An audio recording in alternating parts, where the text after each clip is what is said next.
मैं डॉक्टर स्वाति महेश्वरी हूँ। इस वक्त ये बात हम सभी जानते हैं कि मास्क लगाने से हम कोरोना वायरस संक्रमण से बच सकते हैं, लेकिन मास्क के अलावा कौन सी ऐसी बातें हैं जिन्हें हमें ध्यान रखना है, खास तौर से कौन सी ऐसी चीजें हैं जो हमारे इम्यूनिटी लेवल को बढ़ाती हैं। और उसके अलावा अगर कोई व्यक्ति घर में पॉजिटिव है या परिवार में कोई पॉजिटिव आता है तो हमें किन बातों का ध्यान रखना है। और तीसरी जरूरी बात यह है कि क्योंकि कोरोना वायरस हमारे सीधे फेफड़ों पर अटैक करता है, लंग्स पर, तो हम अपने लंग्स को कैसे स्ट्रांग बना सकते हैं ताकि कोरोना वायरस उन पर अटैक ना कर पाए। तो खास तौर से इन बातों के बारे में जानते हैं। सबसे पहले शुरुआत करते हैं इम्यूनिटी से, यानी कि हम अपना इम्यूनिटी लेवल कैसे स्ट्रांग कर सकते हैं। और अगर कोई व्यक्ति पॉजिटिव आता है तो भी इन्हीं बातों का ध्यान रखना होगा। सबसे पहले हाई प्रोटीन डाइट लेना जरूरी है, यानी कि अगर हम डाइट में प्रोटीन वाले जिनमें ज्यादा होता है उनको इंक्लूड करें, जैसे कि दालें हो गई, मिल्क के प्रोडक्ट्स हैं, पनीर हो गया, दही हो गया, उसके अलावा अंडे हैं, राजमा, छोले, सोयाबीन, इन सभी चीजों में प्रोटीन अच्छी मात्रा में होता है, तो इनका सेवन अच्छी मात्रा में करें। उसके अलावा लगभग 2 कटोरी हमें फल डेली खाने चाहिए और 2.5 कटोरी के आसपास हमारे लिए वेजिटेबल्स खाना बहुत जरूरी है, क्योंकि जितना हम फल और वेजिटेबल्स खाएंगे उतना हमें अच्छे विटामिन और मिनरल्स मिलते हैं जो कि हमारे इम्यूनिटी लेवल को स्ट्रांग करता है। इस समय पर एक मल्टीविटामिन की गोली जिसमें कि जिंक हो वो हमें लेनी चाहिए, और साथ में विटामिन सी की भी आप गोली ले सकते हैं, गोली के रूप में भी आता है। और खट्टे फल सब्जियों को भी डाइट में इंक्लूड करेंगे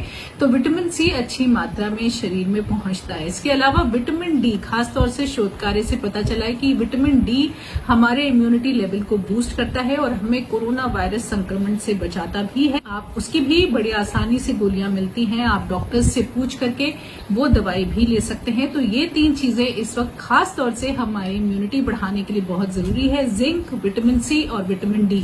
अदरक और लहसुन, इन 2 चीजों का सेवन जरूर करें क्योंकि ये भी हमारे बॉडी के इम्यूनिटी लेवल को बढ़ाता है। तो जिस भी रूप में आप इनको लेना चाहें, इनको भी अपनी डाइट में इंक्लूड करिए। ये सभी चीजें उस व्यक्ति को भी लेनी है जो कि कोरोना पॉजिटिव अगर किसी को है तो। 2-3 बातें और जरूरी हैं। एक तो बीटाडीन के गार्गल्स करने। बीटाडीन बड़ी आसानी से केमिस्ट की शॉप में मिल जाता है, उसका एक ढक्कन पानी में डाल करके उसके गार्गल्स करने बहुत जरूरी है। साथ में स्टीम लेना बहुत जरूरी है। तो अगर आपको मामूली सर्दी खांसी है या बुखार है तो ऐसे में भी स्टीम जरूर लीजिए।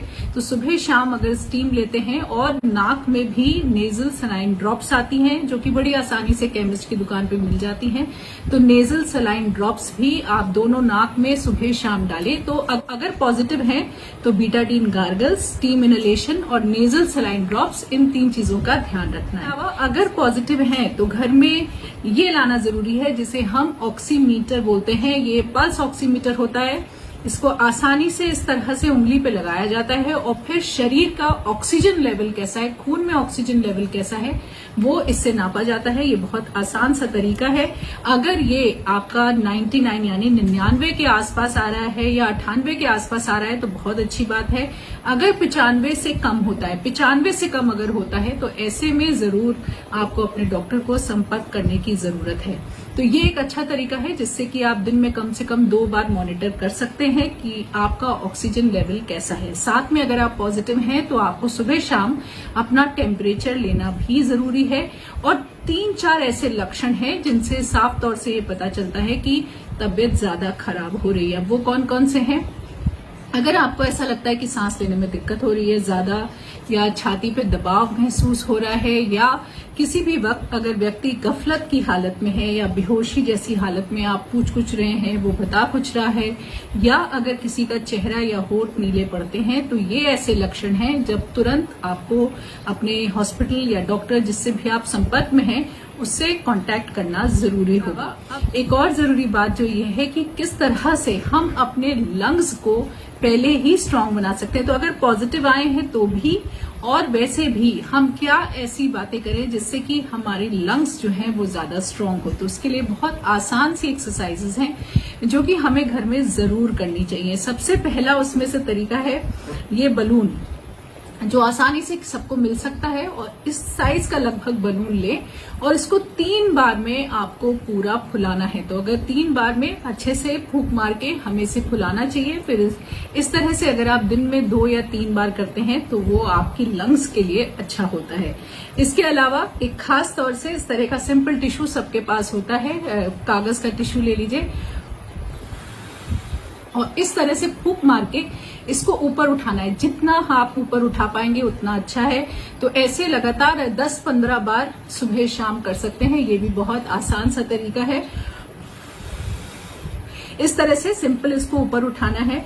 उसके अलावा आप एक इस तरह के जार में पानी ले सकते हैं। इसको थोड़ा यहां तक पानी से भर लीजिए, इसमें स्ट्रॉ होनी चाहिए और उसके बाद हमें इसमें फूंक मार के जो पानी है उसमें बुलबुले उठाने हैं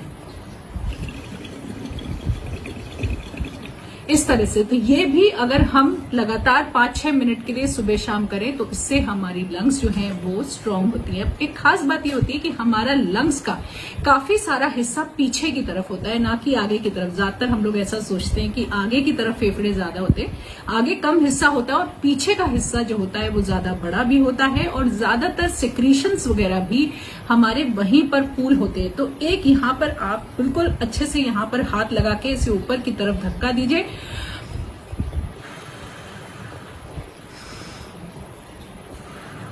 और ऐसे गहरी सांसें आपको लेनी है और आपको प्रेशर फील होगा पीछे जब आप इस तरह से करेंगे। तो 15-20 सांस सुबह और 15-20 सांस इसी तरह से छोड़नी और लेनी है सुबह शाम। अगर हम करें तो इससे हमारी लंग्स स्ट्रांग होती है। तो ये बड़ी सिंपल सी एक्सरसाइजेज हैं लेकिन इससे हमारी लंग्स स्ट्रांग होती हैं।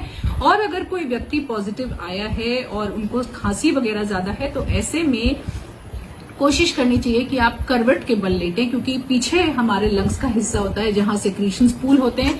तो करवट के बल अगर लेटेंगे तो उससे लंग्स को एक्सपैंड करना ज्यादा आसान होता है।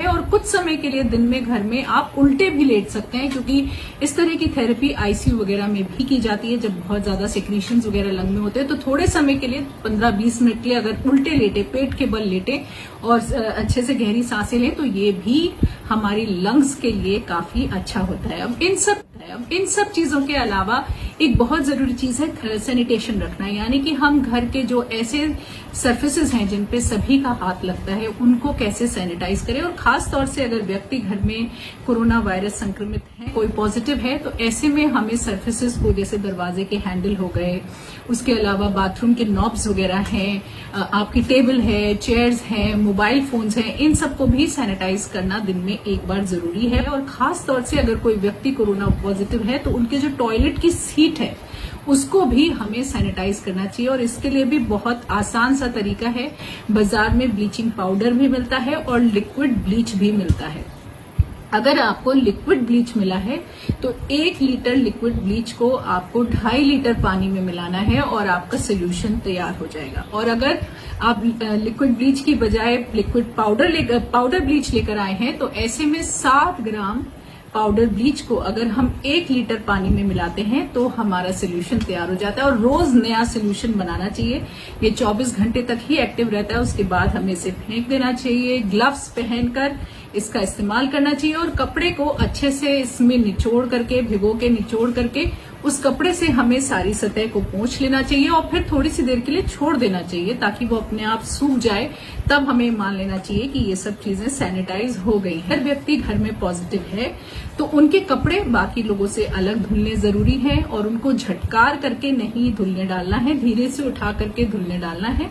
उन्हें अगर हम धूप में अच्छे से सुखा लेते हैं तो उसके बाद कोई दिक्कत नहीं है। तो इन बातों का खास तौर से अगर हम ध्यान रखें तो हम कोरोना वायरस संक्रमण से बच सकते हैं। और अगर कोई पॉजिटिव आता भी है तो इन छोटी छोटी बातों से आसानी से जल्दी ठीक हो सकते हैं और घबराने की कोई बात नहीं होगी। तो घबराना बिल्कुल नहीं है, बस इन छोटी छोटी बातों का ध्यान रखना है और घर में वेंटिलेशन अच्छा रखना है, ताकि उससे भी देखा गया है कि कोरोना वायरस संक्रमण एक से दूसरे व्यक्ति को नहीं फैलता है। तो आज के लिए इतना ही। नमस्कार।